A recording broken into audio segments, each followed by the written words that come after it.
Лиза Ковшова шәһәрнең беренче мәктәбе чыгарылыш укучысы, хыялы киләчәктә хореограф булу. Бу фәнне сайлавы тикмәгә түгел аның, чөнки укырга кергәндә рус әдәбиятыннан бердәм дәүләт имтиханнарының нәтиҗәләре кирәк булачак. Готовилась весь год, с лета начиная. Готовилась. Ел буена әйбәт итеп әзерләндем. Иң мөһиме мораль яктан әзер булу. Үзеңне тыныч тотарга кирәк. Шул чагында имтиханны тапшырып була. Хорошая. Ике аудитория литература фәненнән һәм бер аудитория география. Шул бер литератураның бер аудиториясе спецрассадка буенча бер кыз гына бирә, аның исәнлеге белән проблемалар һәм бер аудитория географиядан. Имтихан алдыннан укучылар белән бер рәттән укытучылар да тулкынлана. Шәһәрнең беренче мәктәбе рус теле һәм әдәбияты укытучысы Алсу Сәгыйрова укучыларны бердәм дәүләт имтиханнарына 2006 елдан бирле әзерли икән. Безнең балалар быел 4 бала 1 А класстан минем әдәбияттан литературна рус литературасына бирәр экзамен. Экзамен балалар белән без 2 ел әзерләндек. 10-11 класс. Әзерләнү безнең башланды. Без бөтен әдәбиятны 18 класс, 19 20 класс әдәбиятын укыдык, алар белән өйрәндек. Теория өйрәндек литературның.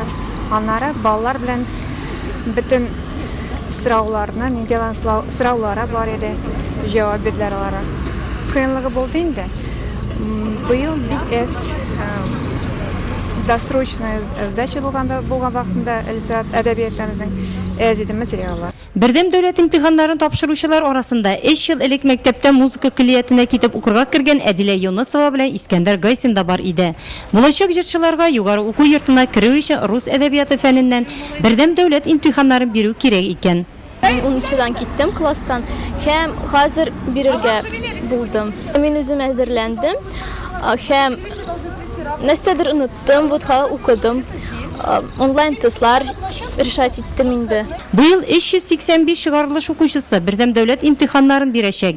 Бер укучы традицион рәвештә тапшырачак. Имтиханнар шәһәрнең 1 һәм 2 мәктәбендә үткәреләчәк. Башка еллардан аермалы булары 2 мәктәптә дә 15 аудитория әзерләнгән.